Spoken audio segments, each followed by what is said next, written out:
Hello students, welcome everyone. চ্যানেলে সকলকে আরো একবার ওয়েলকাম জানাই।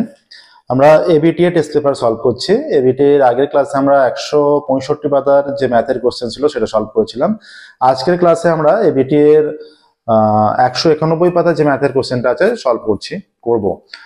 আমরা এবিটিএ টেস্ট পেপারের প্রথমত 1, 2, 3 এবং 4 দাগের টোটাল 1 নম্বর এবং 2 নম্বর মিলিয়ে যে 36 নম্বরের কোশ্চেন থাকে সেগুলো সলভ করে দিচ্ছি। এগুলো কমপ্লিট হলে তারপর আমরা বড় কোশ্চেন সলভ করব।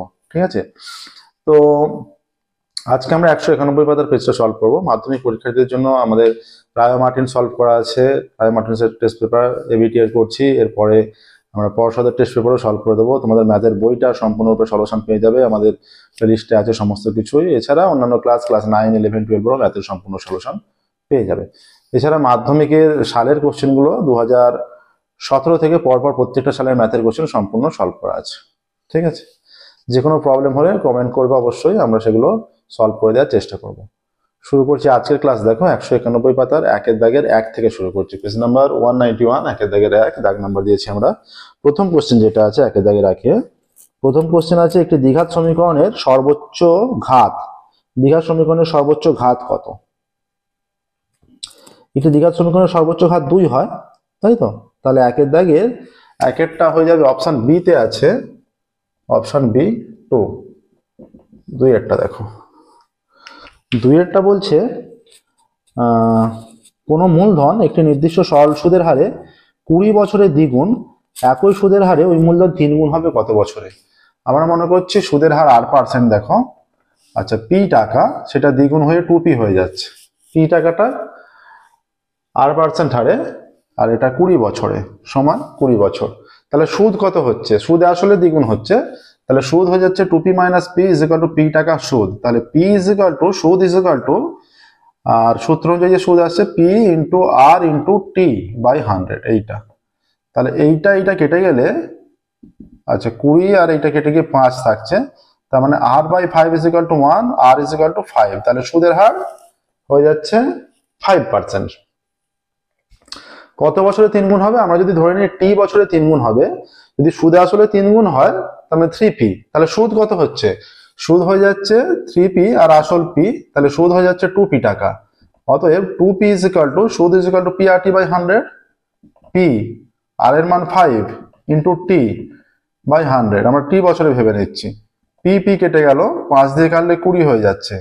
তাহলে t/20 = 2, এটা আছে 2। তাহলে t হয়ে যাচ্ছে 20 × 40। তাহলে 20 বছরে দ্বিগুণ হলে আমরা পেয়ে যাচ্ছি 3 গুণ হবে 40 বছরে। দেখো 20 বছরে দ্বিগুণ হলে আমরা পেয়ে যাচ্ছি 3 গুণ হবে 40 বছরে। ঠিক আছে, 40 বছর দেখো কোন অপশানে আছে? এখানে option A, B, C. Option C 40 বছর, অপশন সি আছে, সি 40 বছর। 3 দাগ দেখো, 3 দাগ বলছে দুটি ঘনকের আয়তনের অনুপাত 1:27। আমরা একটি ঘনকের বাহু ধরে নিচ্ছি, দুটি ঘনকের আয়তনের অনুপাত 1:27। তাহলে আমরা একটি ঘনকের আয়তন ধরে নিচ্ছি, যেহেতু 1:27 একটির কে, অন্যটির 27 কে আয়তন ধরে নিচ্ছি, এত ঘনসেমি করে বা ঘন একক করে। আমরা প্রথমটার বাহু মনে করছি এ কি এ, তাহলে আয়তন a³ = k। আর দ্বিতীয়টার বাহু যদি বি মনে করি, তার আয়তন b³, তাহলে b³ = 27k। ঠিক আছে, এইটা। তাহলে আমরা যদি এটা করি, তাহলে a³/b³ কত আসছে? k/27k। তাহলে a/b হয়ে যাচ্ছে, k কে কেটে গেলে 1/3 আনুপাতিক মান যেটা হয়ে যাচ্ছে। a/b = 1/3। ধরে নাও a = k1 R b = 3k1। k1 একটা ধ্রুবক। তাহলে a পেয়ে গেলাম k1 একক আর b = 3k1 একক। ঠিক আছে, তাহলে বলেছে ঘনক দুটির সমগ্রতলের ক্ষেত্রফলের অনুপাত। ঘনকের সমগ্রতলের ক্ষেত্রফল কি? 6a²। তাহলে 6a² = 6b², এটাই সমগ্রতলের ক্ষেত্রফল। তাহলে a² এর মান কত হবে? k1² = 6, k1² = 6 × এটা স্কোয়ার করলে 9k1²।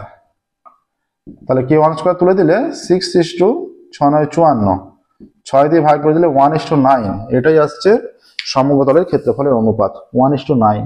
ঠিক আছে, তাহলে 1:9 কোন অপশনে আছে? দেখো 1:9 আছে অপশন সি তে, তাহলে অপশন সি হয়ে যাচ্ছে অ্যান্সার 1:9 সমগ্রতলের ক্ষেত্রফলের অনুপাত। ঠিক আছে, এবার দেখো চারের অঙ্ক কি বলেছে দেখো। চারের অঙ্ক বলা আছে 2a = 3b = 4c। 2a = 3b = 4c হলে a:b:c চেয়েছে। তাহলে আছে 2a = 3b = 4c। তাহলে 2, 3, 4 এর লসাগু কত? 2, 3, 4 এর লসাগু 12। আমরা যদি 12 দিয়ে ভাগ করে দিই প্রত্যেকটাকে, 12 দিয়ে ভাগ করলে 2 দিয়ে কাটছে, তার মানে a/6। 12 দিয়ে ভাগ করলে 3 দিয়ে কাটছে, 3 4 12। 12 দিয়ে ভাগ করলে এটাকে 4 দিয়ে কাটছে 3। তাহলে a:b:c 6:4:3। a:b:c = 6:4:3। ঠিক আছে, দেখো 6:4:3 হচ্ছে। তাহলে a:b:c হবে 6:4:3। অপশন ডি এতে আছে, অপশন ডি তে আছে 6:4:3। তাহলে সঠিক উত্তর ডি, 6:4:3। ঠিক আছে, নেক্সট দেখো। আচ্ছা, 5এরটা কি বলেছে দেখো। 5এর বলেছে ও কেন্দ্রবৃত্তের ব্যাস এবি, এবিসিডি বৃত্তস্থ চতুর্ভুজ।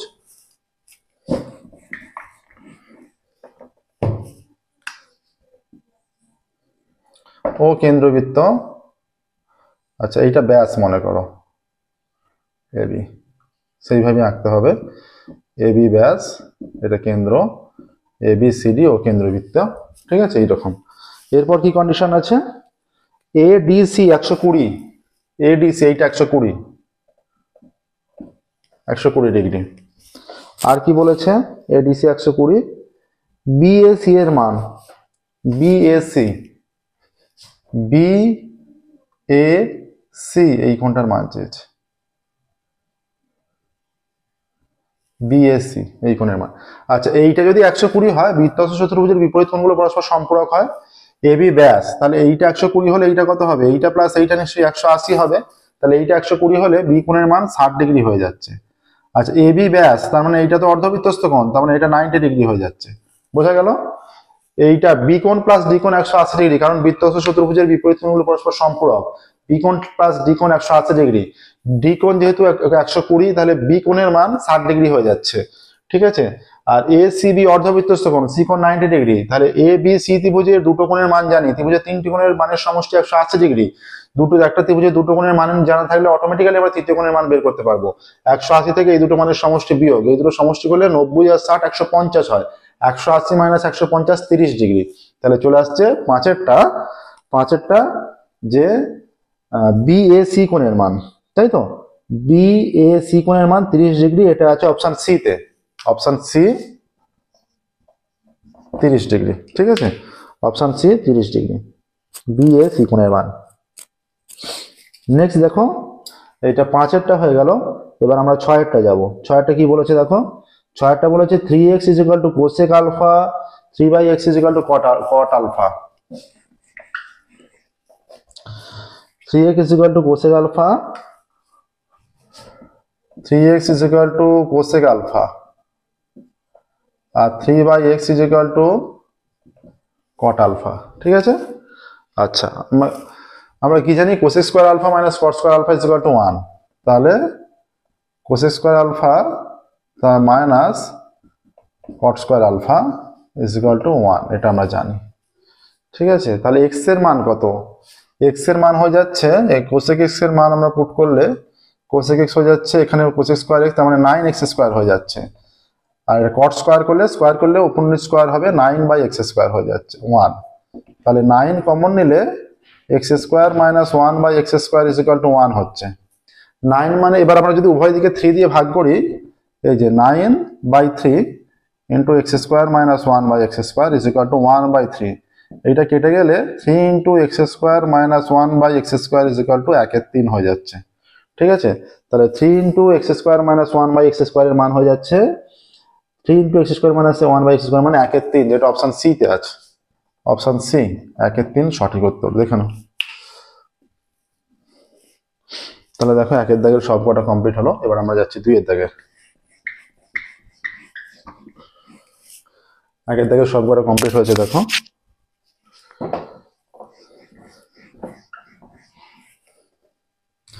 এবার দুইয়ের দাগের কি বলছে দেখো, দুইয়ের দাগে আছে শূন্যস্থান পূরণ করা। 1 বছরের আসল ও সুদ আসলের অনুপাত 8:9 বার্ষিক সুদের হার চেয়েছে।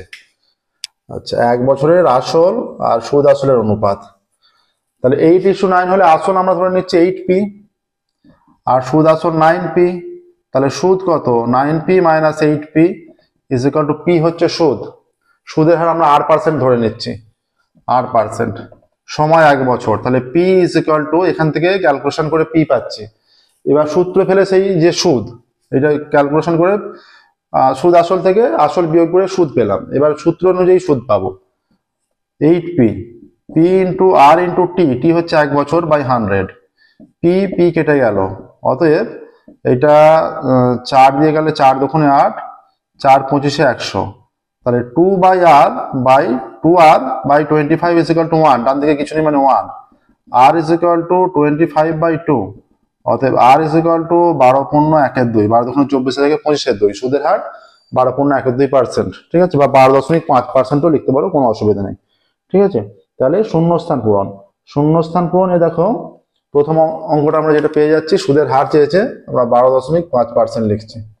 দুইয়েরটায় যাবো। এবার দেখো দ্বিতীয় অঙ্কটা, দ্বিতীয়টা কি বলেছে দেখো, দ্বিতীয়টা বলা আছে, কি বলা আছে দ্বিতীয়টা, যে একটি বৃত্তাকার ক্ষেত্রের বৃত্তকলা, বৃত্তকলা হলো বৃত্তচাপ ও দুটি ড্যাশের দ্বারা সীমাবদ্ধ অঞ্চল, বৃত্তচাপ এবং দুটো ব্যাসার্ধ। বৃত্তকলা কোনগুলো হয়, এই যে এইটা, এটা এইগুলো হচ্ছে এইটা বৃত্তকলা, এই জায়গাটা, ঠিক আছে, দুটো, এইটা হচ্ছে উপবৃত্তকলা ছোট, এই দিকটা বড় অধিবৃত্তকলা।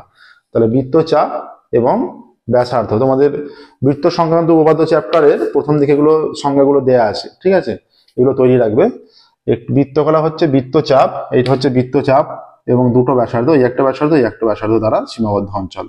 বৃত্তকলা এটা দুটো ভাগ আছে, এটা হচ্ছে ছোট অঞ্চলটা উপবৃত্তকলা, বড়টা এটা অধিবৃত্তকলা। এটাও হচ্ছে অধিবৃত্তকলাটা এই বৃত্তচাপ আর দুটো ব্যাসার্ধ দ্বারা গঠিত অঞ্চল, ঠিক আছে। তাহলে ও দুটি ব্যাসার্ধ হবে শূন্যস্থানে, বৃত্তচাপ ও দুটি ব্যাসার্ধ দ্বারা সীমাবদ্ধ অঞ্চল, ঠিক আছে, দুটো ব্যাসার্ধ হবে, বৃত্তচাপ ও দুটি ব্যাসার্ধ দ্বারা সীমাবদ্ধ অঞ্চল। এরপর কি বলেছে দেখো, বলেছে সময়ের সঙ্গে কোনো কিছু নির্দিষ্ট হারে বৃদ্ধি হলে সেটিকে ড্যাশ, সেটি ড্যাশ বৃদ্ধি, সেটি হচ্ছে সময়ের সঙ্গে কিছু নির্দিষ্ট হারে বৃদ্ধি হলে সেটি হবে সমহার বৃদ্ধি, ঠিক আছে, সমহার, সেটি হবে সমহার বৃদ্ধি।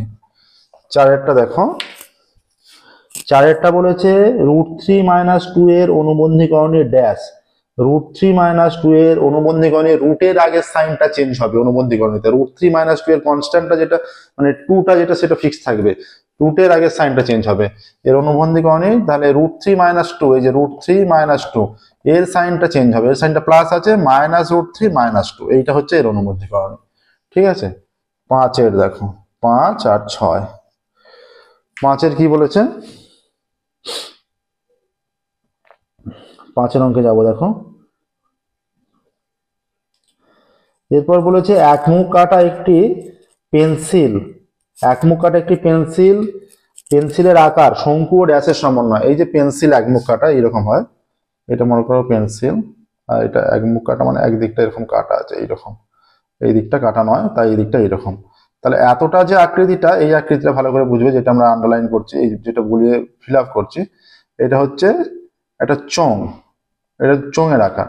আর এইখানটা কিসের আকার, এটা হচ্ছে শঙ্কুর আকার, এই যে এটা শঙ্কুর আকৃতির, ঠিক আছে, চোঙ ও শঙ্কুর সমন্বয়, শঙ্কু ও চোঙের সমন্বয়। এটা কি বলে দিয়েছে তাহলে, মুখটা হয়ে যাচ্ছে শঙ্কু আর এইটা হচ্ছে বাকি অংশটা চোঙ, তাহলে একটি শঙ্কু ও ড্যাশের সমন্বয়, এইখানটা ছিল শঙ্কু আর এখানটা চোঙ, তাহলে এটা চোঙের সমন্বয়, শঙ্কুটা বলে দেওয়া আছে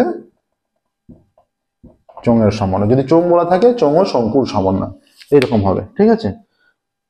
আচ্ছা, এরপরটা দেখো যৌগিক গড় মধ্যমার সংখ্যাগুলোর মান হলো ড্যাশ প্রবণতার পরিমাপক, কেন্দ্রীয় প্রবণতার পরিমাপক, ঠিক আছে, কেন্দ্রীয়, এটা রাশিবিজ্ঞানে আছে, কেন্দ্রীয় প্রবণতার পরিমাপক, খেয়াল রাখবে খুব ভালোভাবে। এগুলো কিন্তু বেশ কয়েকটা পেজে আমরা পাচ্ছি। 2এর দাগের কমপ্লিট হলো, এবার দেখো আমরা 3এর দাগে যাব।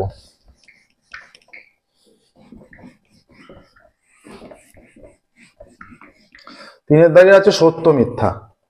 সত্য মিথ্যায় কি বলেছে দেখো, তিনের দাগের প্রথমটা পরপর প্রত্যেকটা সলভ করব।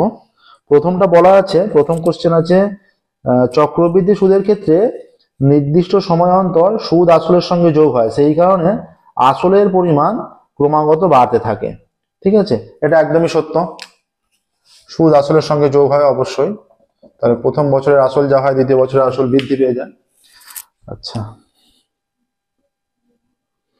তারপরে কি বলেছে দেখো, তারপরে বলেছে x proportional to z, y proportional to z হলে x y proportional to z হবে। এটাও সত্য, এটা হচ্ছে যৌগিক ভেদের সূত্র বলে দিয়েছে অপোজিটে। ঠিক আছে, ওখানে ছিল x proportional to y, x proportional to z হলে x proportional to y z, সেটাকেই ঘুরিয়ে লেখা আছে x proportional to z, y proportional to z হলে x y proportional to z হবে। এটাও সত্য দেওয়া আছে, এটাও সত্য। ঠিক আছে,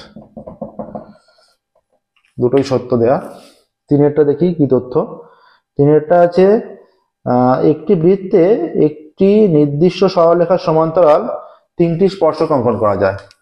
একটি বৃত্তে এই যে এই সরলরেখা এইটা, এর সমান্তরাল যেদিকে আর একটা স্পর্শক হবে দুটি, এর তো বেশি স্পর্শক হয় না, এর স্পর্শক এদিকে হলে এটা ছেদ করে যাচ্ছে, যে আকৃতির হয়ে যাচ্ছে।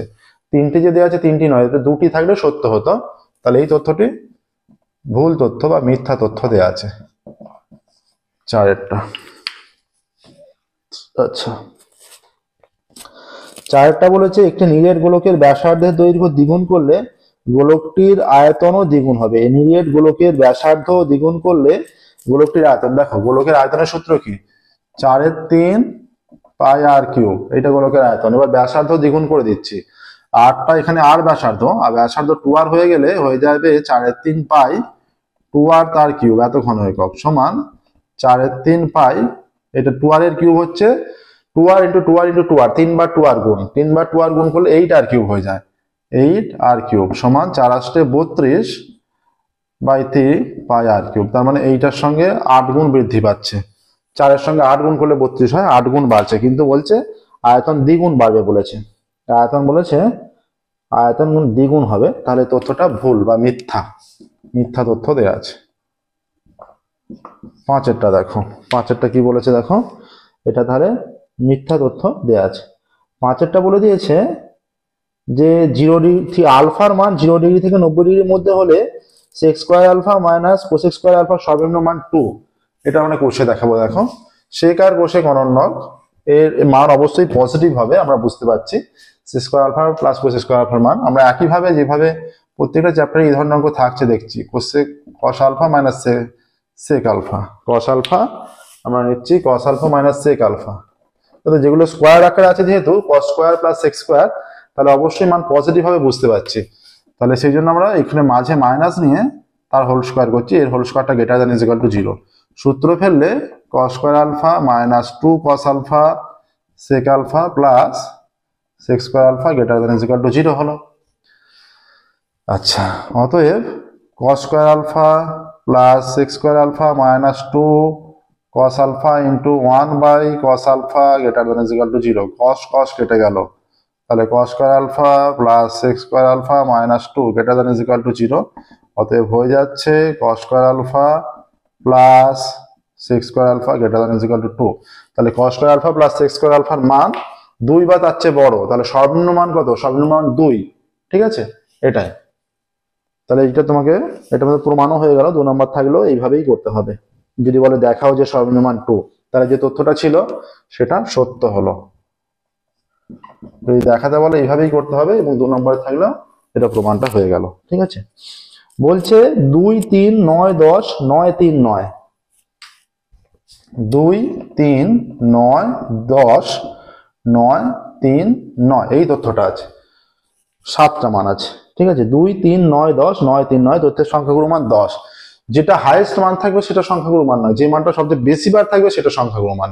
এটাকে যদি আমরা সাজিয়ে নিই ছোট থেকে বড় আকারে, 2 3 3 দুটো 3, 3টে 9, 3টে 9 আর একটা 10, 1 2 3 4 5 6 7, 1 2 3 4 5 6 7, 7টা মান।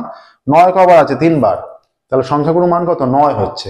কিন্তু এখানে কি বলা আছে, সংখ্যাগুরু মান 10 বলা আছে, 10 বলা আছে, তাই এই তথ্যটা মিথ্যা। সংখ্যাগুরু মান 9 বলা থাকলে সত্য হতো, 10 বলা আছে, 10 সংখ্যাগুরু মান হচ্ছে না, 10 যেহেতু একবার 10 আছে, তাই তথ্যটা মিথ্যা। এবার দেখো 3 এর দাগের কমপ্লিট হলো। 4-এর দাগে যাব আমরা।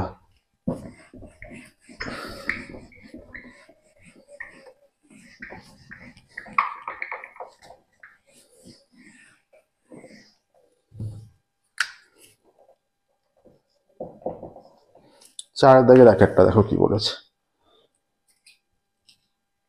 প্রথমটাই বলা আছে x square minus 2 plus b x plus 6 সমীকরণ একটি বীজ 2। X square minus 2 plus b x, x square minus 2 plus b x plus 6 is equal to 0 সমীকরণের একটি বীজ 2। সমীকরণের একটি বীজ 2 বলা আছে। এগুলো 2 নম্বরের কোশ্চেন, 2 নম্বরের কোশ্চেন যেহেতু এগুলো লিখে ঠিকঠাক ভাবে 2 নম্বর মতো করে কষে দেখাতে হবে। একটি বীজ যেহেতু 2, তাহলে আমরা এই সমীকরণে x এর জায়গায় 2 পুট করতে পারবো। যেহেতু একটি বীজ 2, তাহলে আমরা 2 পুট করছি। 2 square minus 2 plus b into 2 plus 6 is equal to 0, বা 2 স্কোয়ার 4 মাইনাস এটা গুণ করে দিলে 4 আর minus 2b plus 6 is equal to 0, বা এটা 4 4 প্লাস মাইনাসে কেটে গেল, minus 2b is equal to minus 6, minus minus কেটে গেল, বা b ইজ ইকুয়াল টু 6/2, বা b ইজ ইকুয়াল টু 3। তাহলে b এর মানটা আমরা যদি সমীকরণে বসিয়ে দিই, অতএব সমীকরণটি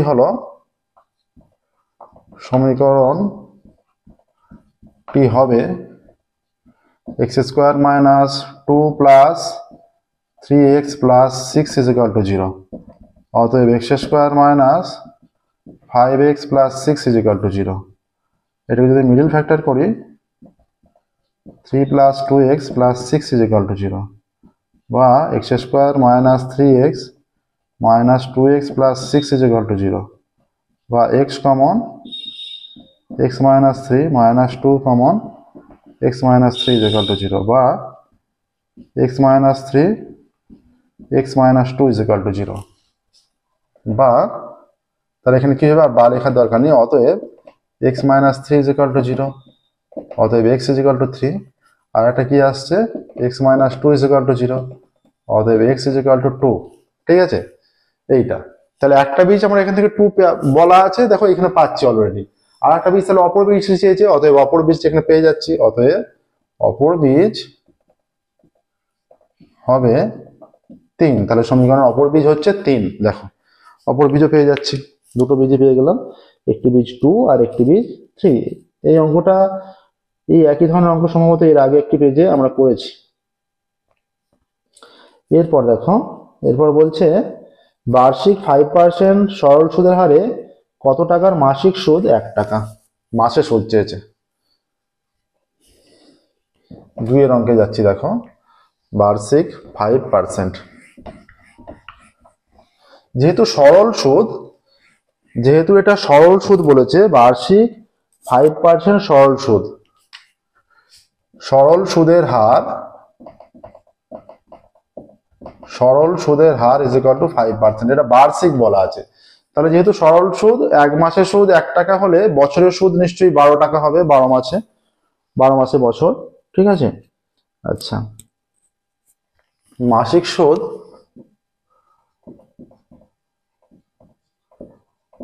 ইজ ইকুয়াল টু 1 টাকা। অতএব বছরের সুদ কত?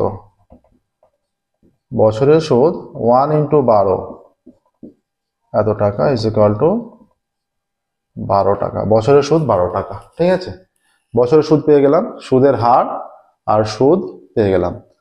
আর কি বলেছে দেখো, বলছে বার্ষিক 5% কত টাকার আসলটা চাইছে, তাই তো? আসলটা চাইছে, সময় পেয়ে যাচ্ছি, তাহলে এখানে সময়ও পেয়ে যাচ্ছে। তো এই যে বছরে আমরা বলে নিচ্ছি, সময় ইজ ইকুয়াল টু 1 বছর।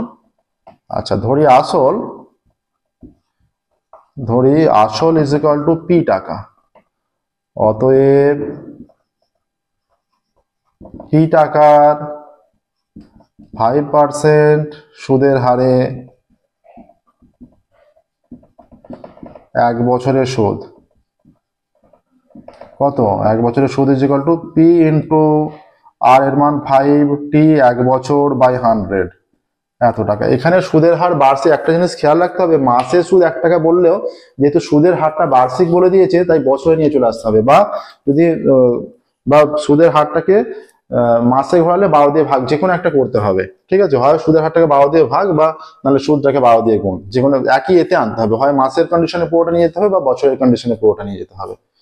তাহলে এইখানে এইটা আসছে, তাহলে এই সুদ আর এইখানে সুদ 12 টাকা, তাহলে শর্তানুসারে দুটো সমান হবে। অতএব শর্তানুসারে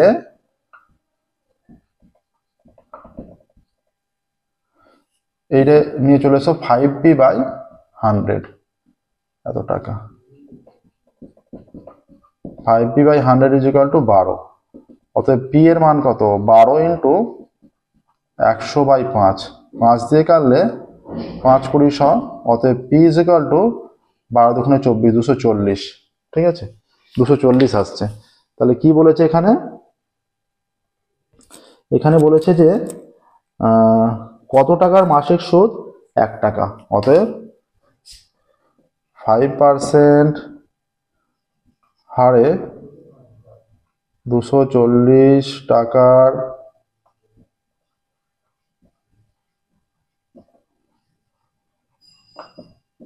মাসিক সুদ 1 টাকা। ঠিক আছে, এইটা আসছে দেখো। এবার যাবো 3 অঙ্কে। বলেছে 5 সেমি দৈর্ঘ্যের ব্যাসার্ধের একটি বৃত্তে এবি ও এসি দুটি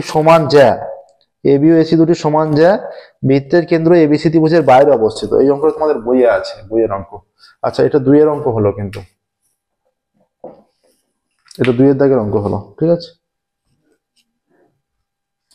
3 এর দাগের অঙ্কে যাচ্ছি। দেখো, বইয়ের অঙ্ক আছে তোমাদের। এটা বৃত্ত সম্পর্কিত উপপাদ্য চ্যাপ্টারের অনুশীলনীর অঙ্ক। এই অনুশীলনীগুলো সলভ করা আছে, প্রত্যেকটা আমাদের প্লেলিস্টে পাবে। এইটা মনে করো একটা বৃত্ত, এইখানে এ বিন্দু অবস্থিত, এটা মনে করো বৃত্তের কেন্দ্র, এটা এবি আর এসি যা, এবি ও এসি। ঠিক আছে, কি চেয়েছে? বলছে বৃত্তের কেন্দ্র এবিসি ত্রিভুজের বাইরে অবস্থিত, এবি এসি সমান 6 সেমি করে। এবি এসি 6 সেমি, এটা 6, এটা 6 সেমি করে। ঠিক আছে, 6 সেমি করে। তাহলে বিসি জায়ের দৈর্ঘ্য চেয়েছে। বিসি জায়ের দৈর্ঘ্য 5 সেমি দৈর্ঘ্যের ব্যাসার্ধ, বৃত্তের ব্যাসার্ধ 5 সেমি বলে দিয়েছে। তাহলে আমরা এইটা যোগ করতে পারি, এইটা যোগ করে দিচ্ছি। ও কেন্দ্রবৃত্ত, তাহলে এইটা 5, এইটা 5, এইটাও 5। ঠিক আছে, আচ্ছা, ও কেন্দ্রীয় বৃত্তে এবি ও এসি দুটি সমান জ্যা এর দৈর্ঘ্য 6 সেমি।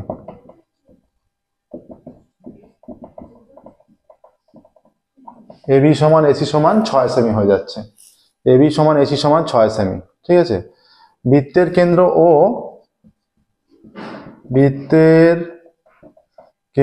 ও ত্রিভুজ এবিসি এর বাইরে অবস্থিত। বৃত্তের কেন্দ্র ও ত্রিভুজ এবিসি এর বাইরে অবস্থিত। ঠিক আছে, বৃত্তের কেন্দ্র ও ত্রিভুজ এবিসি এর বাইরে অবস্থিত। অতএব আচ্ছা, আবার বৃত্তের ব্যাসার্ধ 5 সেমি। অতএব ওএ সমান ওবি সমান OC equal to 5 semi. OA সমান ওবি সমান ওসি ইকুয়াল টু 5 সেমি। এবার দেখো, বলছে বিসি জায়ের দৈর্ঘ্য চেয়েছে। এই যে ত্রিভুজটা, যদি আমরা ওএবি ত্রিভুজটাকে ভাবি, ওএবি ত্রিভুজের আমরা এখানে যদি একটা নাম দিই ওএ বিসি ডি। ঠিক আছে, এই ত্রিভুজটার আমরা যে ওএবি ত্রিভুজটা দুভাবে আমরা ক্ষেত্রফল নির্ণয় করতে পারবো। ক্ষেত্রফল নির্ণয় করে যদি সমান করে দিই, এই ত্রিভুজটাকে যদি ঘুরিয়ে নেওয়া হয়, ভাবো এই ঘুরিয়ে নেওয়া হয়, এইটা তো লম্ব, ব্যাসার্ধ আর যা এখানে লম্ব হবে। ঠিক আছে, এখানে বলতেই পারো যে ওএ পারপেন্ডিকুলার টু বিসি, এর প্রত্যেকটা কোণ 90 ডিগ্রি করে হচ্ছে। ঠিক আছে, প্রত্যেকটা সমকোণী ত্রিভুজ। তাহলে দেখো, একবার আমরা এই ত্রিভুজের 3টে বাহুর দৈর্ঘ্যই জানি, এটা 5, এটা 5, এটা 5। তাহলে ত্রিভুজ এই যে এ ও বি এর এই 3টে বাহু জানা থাকলে আমরা একটা সূত্র জানি, √s × s - a s - b s - c। এই সূত্রের সাহায্যে একবার ক্ষেত্রফল বের করব, আর যেহেতু এটা লম্ব, হাফ ভূমি ইন্টু উচ্চতা করে একবার ক্ষেত্রফল বের করব। তাহলে সেখান থেকে দুটো ক্ষেত্রফল সমান করে দিলেই আমরা এই যে এখানে বিডিটা পাবো, আর বিডি আর সিডি সমান হবে, দুদিকে সমান ভাগে হবে, তাহলে বিসি এর দৈর্ঘ্য পাবো।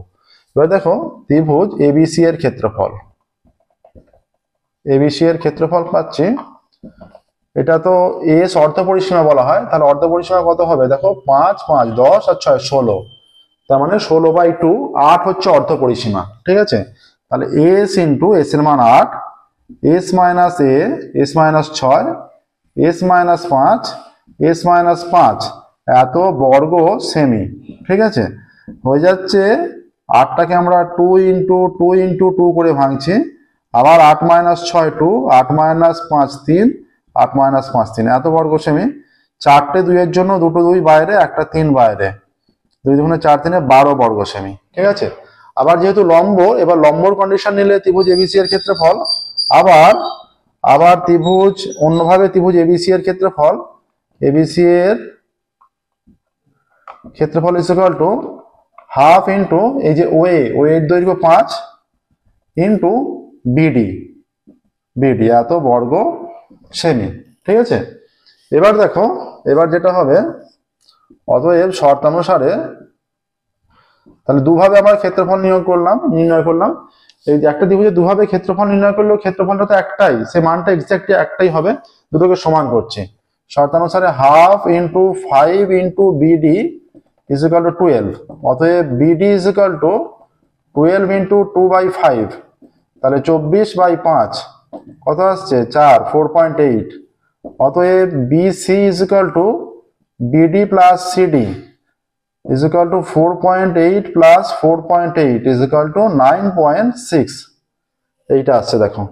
তাহলে অ্যান্সার লিখবে এইটার পর, এইটা করার পর স্টেটমেন্ট যেটা লিখবে যে বিসি জ্যায়ের দৈর্ঘ্য, অতএব বিসি জ্যা এর দৈর্ঘ্য 9.6 সেমি, বিসি জ্যায়ের দৈর্ঘ্য 9.6 সেমি, এটাই উত্তর লিখবে, এটাই আসছে আমাদের দেখানো প্রসেসটা।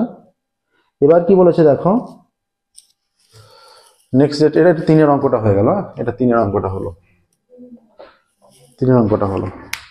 এবার দেখো আমরা যাবো 4-এর অঙ্কে। এই অঙ্কটা তোমাদের বইয়ের অঙ্ক, আমরা অনুশীলনের অঙ্ক বইয়ের, এটা আমরা সেখানেও সলভ করেছি। 4-এরটা বলে দিয়েছে 3টি নিরেট ঘনক যাদের প্রত্যেকটি ধারের দৈর্ঘ্য যথাক্রমে 3 সেমি, 4 সেমি, 5 সেমি, ঘনক 3টি গলিয়ে একটি নতুন নিরেট ঘনক প্রস্তুত করা হলো। নতুন ঘনকের একটি ধারের দৈর্ঘ্য কত?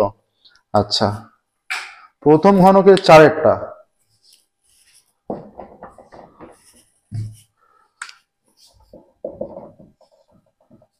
প্রথম ঘনকের বাহু সমান 3 সেমি, অতএব প্রথম ঘনকের আয়তন হয়ে যাচ্ছে বাহু কিউব এত ঘন সেমি, ইজ ইকুয়াল টু 3 3 9, 3 9 27 ঘন সেমি। দ্বিতীয় ঘনকের বাহু সমান 4 সেমি বলা আছে, অতএব দ্বিতীয় ঘনকের আয়তন ইজ ইকুয়াল টু 4 কিউব ঘন সেমি, 4 4 16, 4 16 64 ঘন সেমি। তৃতীয় ঘনকের বাহু সমান 5 সেমি, অতএব তৃতীয় ঘনকের আয়তন ইজ ইকুয়াল টু 5 কিউব ঘন সেমি। 5 5 25, 5 5 125 ঘন সেমি। এবার 3টে নিরেট ঘনক গলিয়ে একটি ঘনক তৈরি করা হচ্ছে। এবার 3টে নিরেট ঘনক গলিয়ে যে মনে করো গলিত পদার্থ পাওয়া যাচ্ছে সেটাকে একসঙ্গে নেওয়া হচ্ছে, একসঙ্গে নিয়ে একটা বড় ঘনক হচ্ছে। অতএব 3টে ঘনকের মোট আয়তন কত হচ্ছে? 3টি ঘনকের মোট আয়তন is equal two 27 plus 64 plus 125 এত ঘন সেমি। 7 আর 5 12 আর 4 16 6 হাতে থাকে 1, 6 আর 2 8 আর 2 10 আর 1 11 1 হাতে থাকে 1, 1 আর 1 2, 216 ঘন সেমি। মনে করি তাহলে একটা বড় ঘনক তৈরি করা হচ্ছে। মনে করি বড় ঘনকের বাহু সমান a সেমি। অতএব বড় ঘনকের আয়তন সমান a কিউব ঘন সেমি। তাহলে এইটা আর এইটা নিশ্চয়ই সমান হবে। দুভাবে বড় ঘনকের আয়তনটা নির্ণয় করছি, এই গলিত পদার্থ দিয়েই তো আয়তনটা তৈরি হবে। অতএব শর্তানুসারে এরপর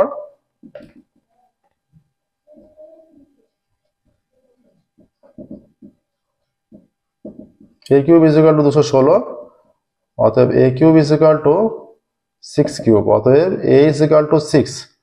অতএব বড় ঘনকের বাহুর দৈর্ঘ্য সমান 6 সেমি। বড় ঘনকের বাহুর দৈর্ঘ্য 6 সেমি। ঠিক আছে, দেখো নির্ণয় হয়ে গেল। এখানে কি চেয়েছিল যে গোলক ঘনিয়ে যে নতুন নিরেট ঘনক, দেখে নতুন গোলকও বলতে পারো, নতুন ঘনকের বাহুর দৈর্ঘ্য 6 সেমি।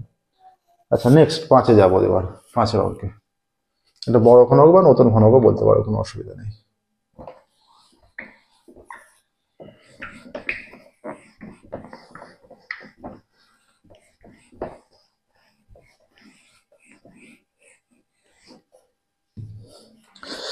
আচ্ছা এবার বলেছে x 12 y 27 ক্রমিক সমানুপাতি হলে x ও y এর ধনাত্মক মান।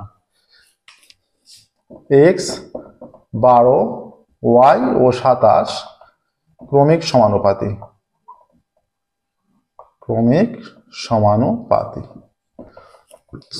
এরা যদি ক্রমিক সমানুপাতি হয় তাহলে আমাদের হয়ে যাবে x by 12 is equal to y by 27, এটা লিখতে পারবো। ঠিক আছে, x by 12 is equal to y by 27। তাহলে 12y এখান থেকে পেয়ে যাচ্ছি 27x।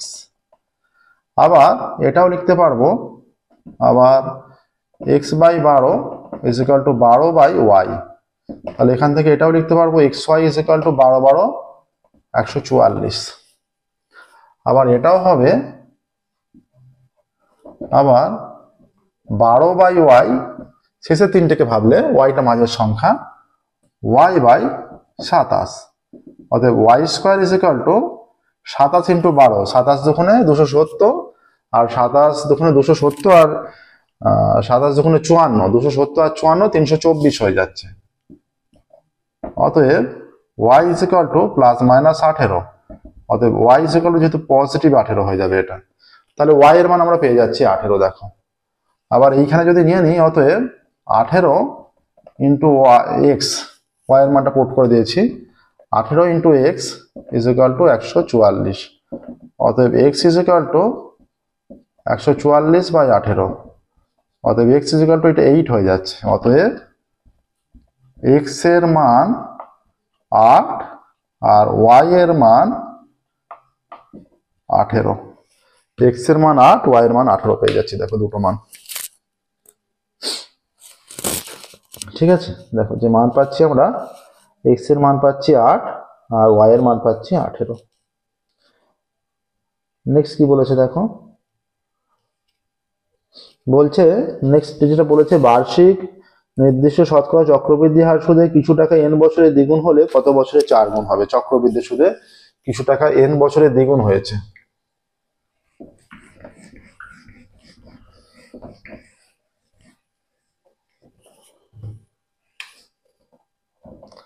ধরি, আমরা ধরে নিচ্ছি, ধরি বার্ষিক চক্রবৃদ্ধি সুদের হার 8%। ঠিক আছে, আচ্ছা আসল ধরছি p টাকা,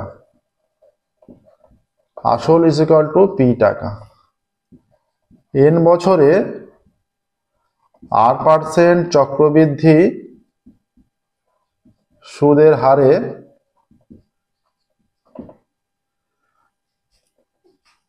p টাকা দ্বিগুণ হয়ে 2p টাকা হয়। ঠিক আছে, অতএব তাহলে কন্ডিশন কি হবে, সূত্র অনুযায়ী 2p is equal to p into 1 plus r by 100 n বছরে টু দি পাওয়ার n। তাহলে pp কেটে গেলে 1 plus r by 100 to the power n is equal to 2 হয়ে যাচ্ছে। ঠিক আছে, এইটা হলো। বলছে তাহলে কত বছরে 2p টাকাটা, বলছে 2p টাকাটা এখানে বলছে n বছর দ্বিগুণ হয় কত বছরে 4 গুণ হবে। আমরা মনে করি t বছরে p টাকা 4 গুণ হবে,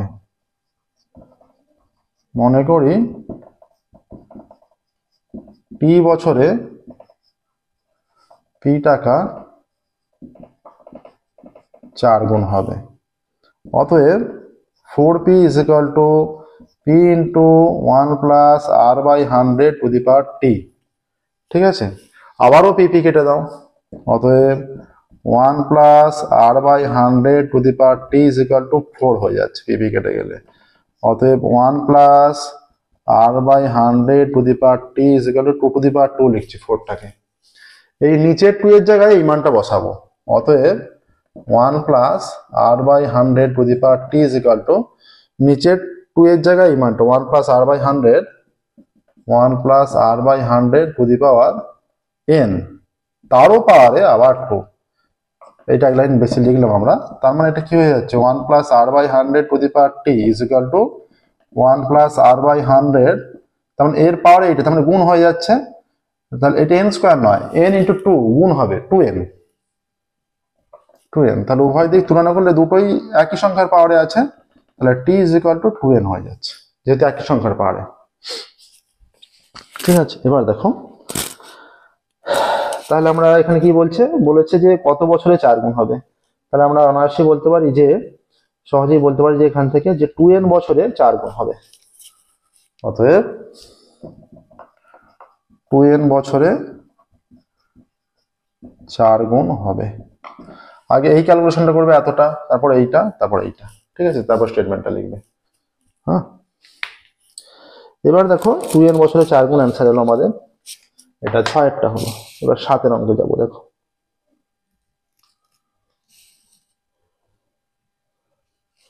7এর অঙ্ক বলে দিয়েছে, একটি লম্ববৃত্তাকার চোঙের উচ্চতা বলা আছে এবং বক্রতলের ক্ষেত্রফল বলা আছে, চোঙটির আয়তন।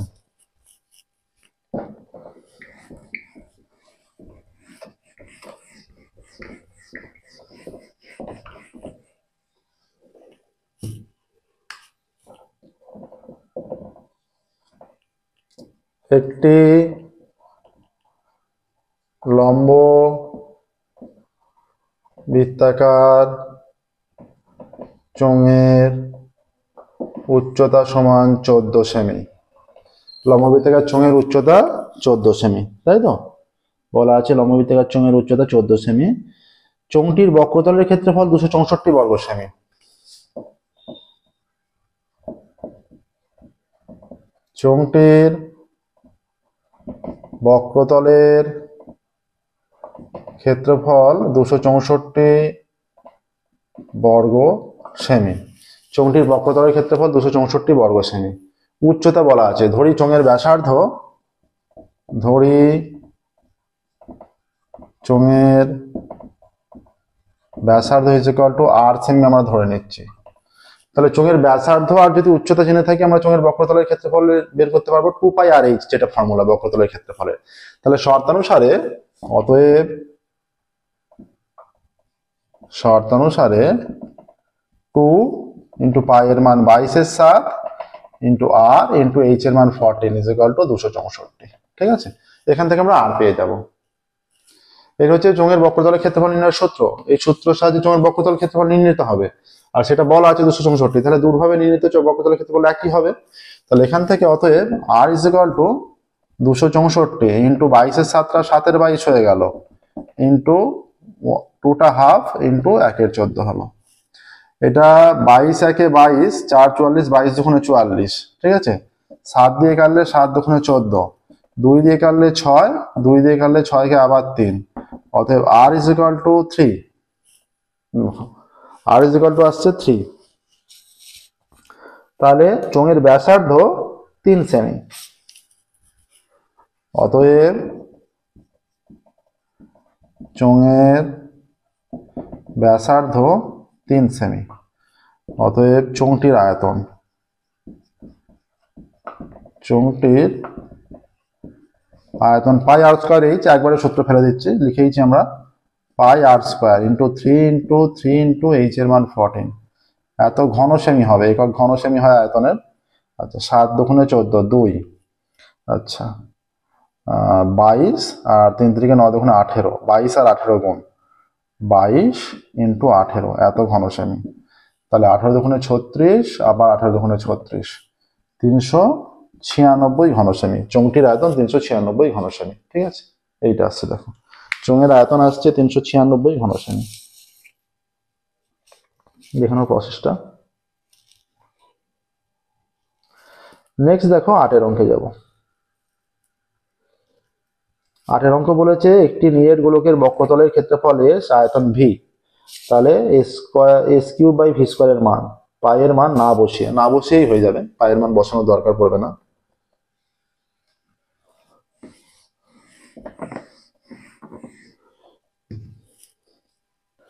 একটি নিরেট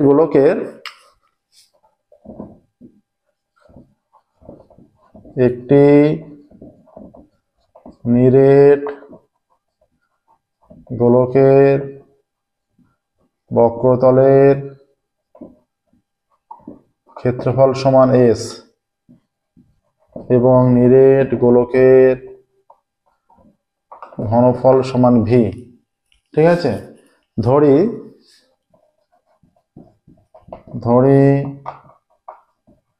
গোলকের ব্যাসার্ধ সমান আর একক।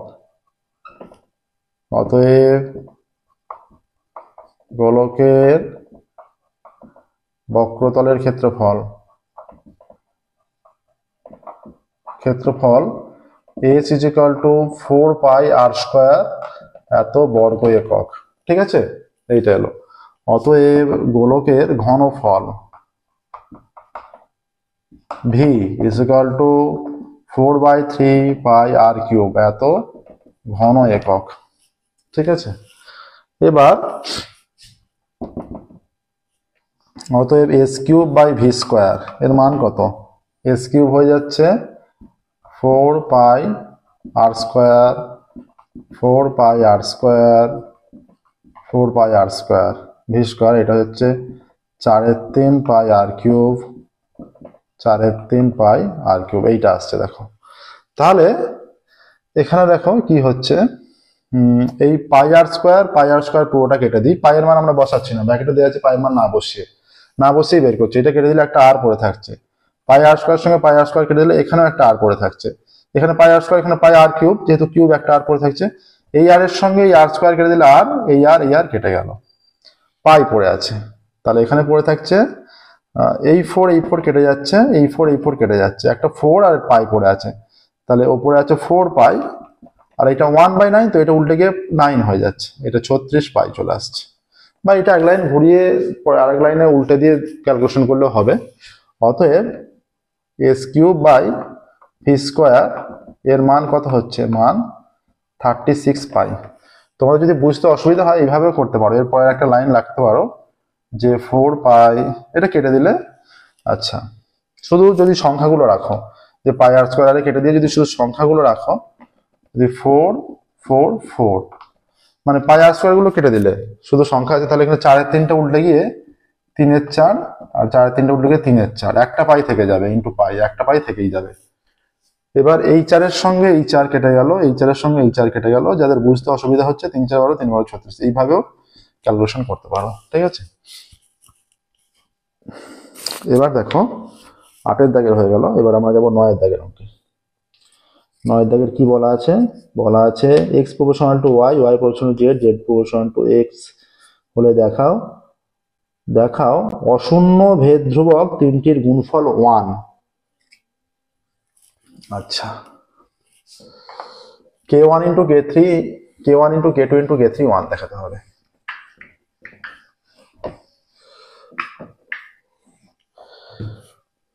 নয়টা প্রদত্ত এখানে দেওয়া আছে এক্স প্রপোর্শনাল টু ওয়াই, অতএব x is equal two k1y, k1 অশূন্য ভেদ ধ্রুবক। আচ্ছা, এটাকে 1 নাম্বার দিলে। y প্রপোর্শনাল টু z, অতএব y is equal two k2z, এটাকে 2 নাম্বার দাও। তারপর লিখছো k2 অশূন্য ভেদ ধ্রুবক। হ্যাঁ, একবার এগুলো হবে, কোনো অসুবিধা নেই, ঠিক আছে। x proportional to y, y proportional to z, আর কি আছে, আর বলা আছে z proportional to x, z proportional to x, অতএব z is equal two k3x, এটাকে 3 নাম্বার দাও, ঠিক আছে। k3 অশূন্য ভেদ ধ্রুবক। তাহলে দেখো 1 2 3 গুণ করে পাই, গুণ করে আমরা কি পাচ্ছি, গুণ করে পাই 1 2 3 গুণ করে পাচ্ছি যে এই প্রত্যেকটা বাঁ দিকের মানের সঙ্গে বাঁ দিকের গুণ হবে। এটা আছে x, এখানে আছে y, এখানে আছে z, ডান দিকে আছে k1y into k2z into k3x, ঠিক আছে। তাহলে k1 k2 k3 কত পাচ্ছি, k1 k2 ইন্টু k3, এইদিকে মান হচ্ছে xyz, আর এখানে yটা দিকে আসবে, এক্সটাও নিচে চলে আসবে, এদিকে গুণ আকারে আছে, অপোজিট সাইডে এলে ভাগ আকারে হয়ে যাবে। এদিক থেকে আমরা এদিকে নিয়ে যাচ্ছি, আর এখানে জেডও আছে, তাহলে কেটে যাচ্ছে। অতএব k1 k2 ইন্টু k3 এর মান 1 হয়ে যাচ্ছে, ঠিক আছে। এটাই দেখাতে বলেছে। অতএব ভেদ ধ্রুবক তিনটির গুণফলের মান, অতএব ভেদ ধ্রুবক তিনটির গুণফলের মান 1, ভেদ ধ্রুবক তিনটির গুণফলের মান 1 আসছে, দেখো ভেদ ধ্রুবক তিনটির গুণফলের মান 1, ঠিক আছে। 9 অঙ্ক হয়ে গেল। এবার দেখো 10 অঙ্কে যাব। 10 অঙ্ক কি বলছে দেখো।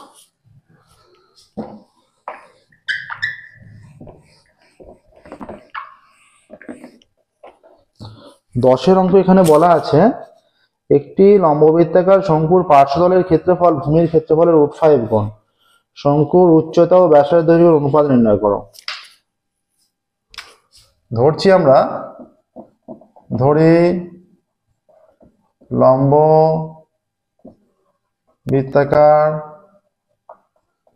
শঙ্কুর ব্যাসার্ধ r একক এবং লম্ববৃত্তাকার শঙ্কুর পার্শ্বতলের ক্ষেত্রফল ভূমির ক্ষেত্রফল, ব্যাসার্ধ r একক এবং তির্যক উচ্চতা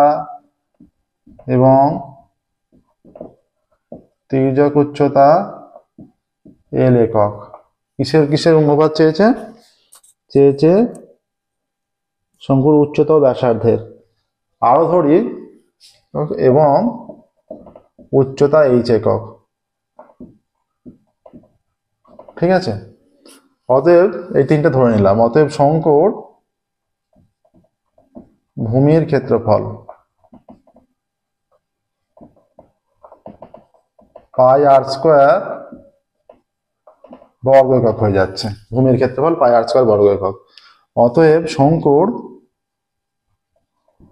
বক্রতলের ক্ষেত্রফল, বক্রতলের ক্ষেত্রফল, শঙ্কুর বক্রতলের ক্ষেত্রফল πrl, এত বর্গ একক, ঠিক আছে। শঙ্কু মানে কোণ, তার বক্রতলের ক্ষেত্রফল πrl। তাহলে শর্তানুসারে এটা কি বলে দিয়েছে, বলেছে শঙ্কুর বক্রতলের, শঙ্কুর পার্শ্বতল বা বক্রতলের ক্ষেত্রফল ভূমির ক্ষেত্রফলের √5 গুণ, পার্শ্বতল বা বক্রতলের ক্ষেত্রফলটা ভূমির ক্ষেত্রফলের √5 গুণ।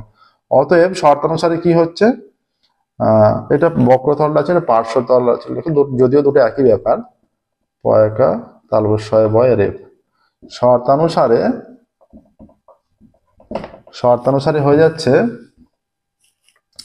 পার্শ্বতলের ক্ষেত্রফলটা ভূমির ক্ষেত্রফলের √5 গুণ, √5 ইন্টু এইটা πr², πr দিয়ে কেটে দিলে l is equal two √5r, ঠিক আছে।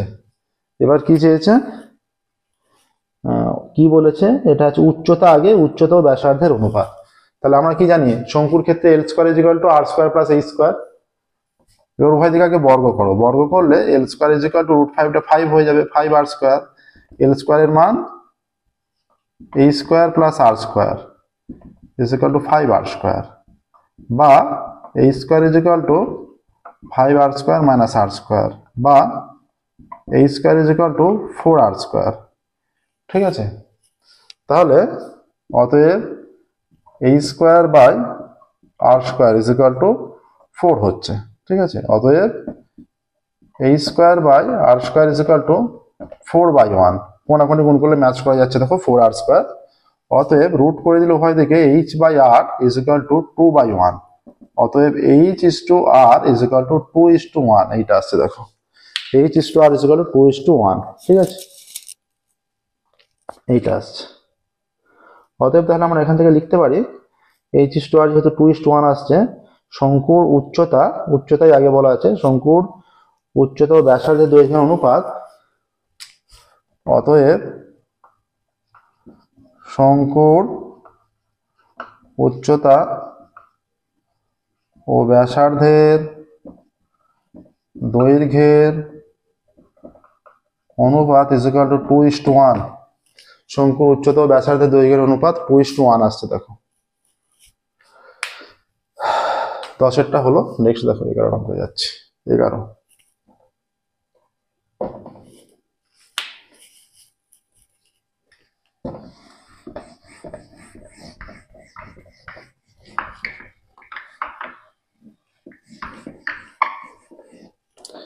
অঙ্ক কি দেওয়া আছে দেখো, 11 অঙ্ক দেওয়া আছে যে sec 5 θ is equal to cosec θ plus 36 এবং 5 θ ধনাত্মক সূক্ষ্মকোণ হলে থিটার মান নির্ণয় করো। থিটার মান নির্ণয় করতে হবে।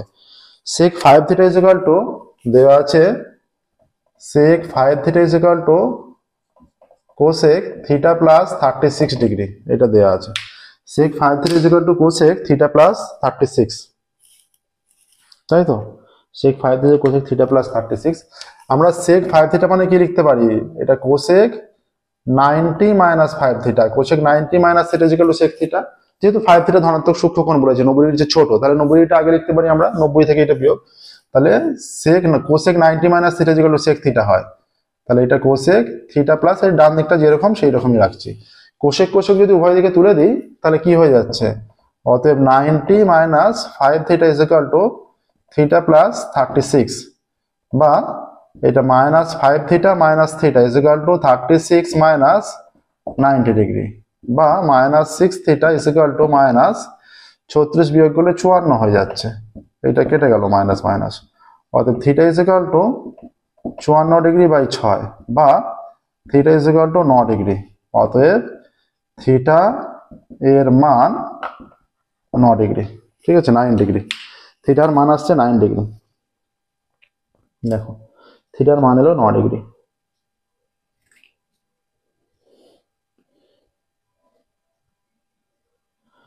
আচ্ছা, নেক্সট দেখো 12 অঙ্ক, তথা আজকের মতো এই পেজের লাস্ট অঙ্ক, 12 অঙ্ক, 4 দাগের শেষের অঙ্ক। আমরা 1 2 3 4 এই 4টে দাগে এখন করে দেখাচ্ছি শর্ট কোশ্চেন গুলো, তারপর বড় কোশ্চেন সলভ করবো শর্ট কোশ্চেন কমপ্লিট হলে। ঠিক আছে, 12 অঙ্কটা কি বলেছে দেখো।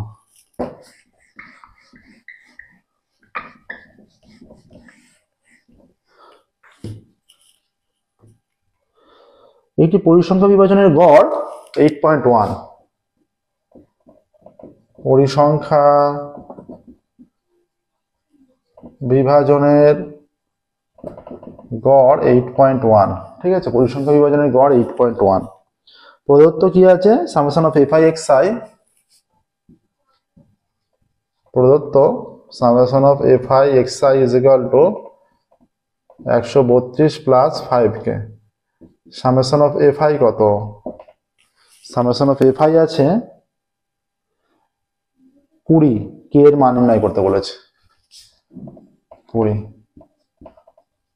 আমরা জানি আমরা গড়টাকে x বার দিয়ে প্রকাশ করি, যে x বার is equal to summation of fi xi by summation of fi। এবার মানটা বসালে এটা 8.1 is equal to fi xi হয়ে যাচ্ছে 132 plus 5k by summation of F I 20, অতএব 132 প্লাস 5k বাই 20 ইজ ইকুয়াল টু, এটা যে 8.1 আছে, পয়েন্ট উঠে গেলে পয়েন্টের জন্য একটা সংখ্যা 10, 10 দুগুণে 20 হয়ে যাচ্ছে।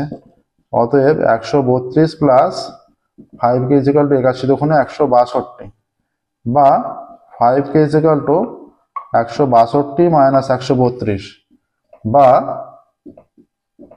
5k is equal two 162 minus 132 হয়ে যাচ্ছে 30, বা k is equal to 30 by 5, অতএব k ইজ ইকুয়াল টু 6, অতএব এসে যাচ্ছে k এর মান 6 হয়ে যাচ্ছে। k এর মান নির্ণয় করতে বলেছে, k এর মান 6, দেখো k এর মান 6 নির্ণয় হলো, k এর মান আসছে, বলছে k এর মান নির্ণয় করো, k এর মান 6, দেখো। তাহলে 4 দাগের শেষ অঙ্ক হলো। এর সাথে সাথেই আমাদের 191 পাতা যে এবিটিএ টেস্ট পেপারে ম্যাথের যে কোশ্চেন পেজটা ছিল সেটা কমপ্লিট হলো। ঠিক আছে, আমাদের যে ম্যাথের ক্লাস নিশ্চয়ই তোমাদের ভালো লাগছে। ক্লাস ভালো লাগে থাকলে অবশ্যই ক্লাসটি লাইক করবে, ভিডিওটি, চ্যানেলটি সাবস্ক্রাইব করবে এবং নোটিফিকেশন অন করবে, ওকে, যাতে পরবর্তী ক্লাসগুলো পাবলিশ করার সাথে সাথে তোমাদের কাছে নোটিফিকেশন পৌঁছে যায়। এবিটিএ যতটা হবে আমরা ক্রমাগত সলভ করে চলেছি। পর্ষদের টেস্ট পেপার খুব দ্রুত বের হবে, দ্রুত পর্ষদের টেস্ট পেপার বের হয়ে গেলেই আমরা সাথে সাথে পর্ষদের টেস্ট পেপার সলভ করা শুরু করবো। পর্ষদের টেস্ট পেপার আমরা প্রথমত একইভাবে শর্ট কোশ্চেনগুলো সলভ করবো এবং তারপরে বড় কোশ্চেনও সলভ করে দেবো। সম্পূর্ণরূপে পর্ষদের টেস্ট পেপারটা সম্পূর্ণরূপে সলভ করে দেওয়ার চেষ্টা করবো, ওকে। তো চ্যানেলটা অবশ্যই সাবস্ক্রাইব করবে এবং নোটিফিকেশন অন করবে। প্রত্যেকদিন আমাদের ক্লাস পাবলিশ করা হয়। আজকের মতো ক্লাস এখানেই স্টপ করছি, ফিরবো পরবর্তী ক্লাসে। Thank you very much everyone.